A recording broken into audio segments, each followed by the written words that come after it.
Iba pang bahagi ng Hilaga at Gitnang Luzon nakaranas ng malakas na pag-ulan. Nakatutok Glam Caligdan, Dizon.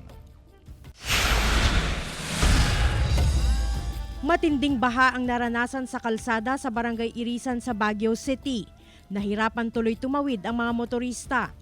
Ayon sa mga otoridad, gumagawa na ng paraan para hindi maipon ang tubig sa lugar. Inulan din ang ilang lugar sa Lawag City, Ilocos Norte. Bahagyang tumaas ang water level sa Padsan River. Ang mga magsasaka naman sinamantala ang pagtatanim ng palay. Sa Ilocos Sur naman, ilang sitio sa Candon City ang binaha. Mahigpit ngayon ang monitoring ng CDRRMO sa mga ilog. Nagsagawa na rin ng assessment ang otoridad para sa mga apektadong pamilya sa lugar. Buong araw naman kahapon na inulan ang Hermosa, Bataan. Karaniwang binabaha ang bayan kaya maraming markers doon para malaman kung gaano nakataas ang tubig.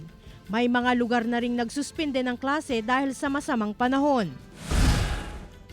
Samantala, naka-blue alert status na ang Cagayan Province bilang paghahanda sa epekto ng bagyong Bising.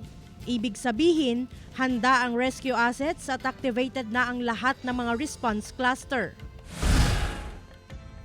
At sa Batanes, inatasan na ang lahat ng mga istasyon ng pulisya sa probinsya na magsagawa ng monitoring at pag-iikot sa mga lugar na nasasakupan sa posibleng epekto ng bagyong Bising. Nakatutok din sila sa coastline water level monitoring upang maagang maabisuhan ng mga residente sakaling kailanganing lumikas. Glam Caligdan, Dizon, 1 North Central Luzon.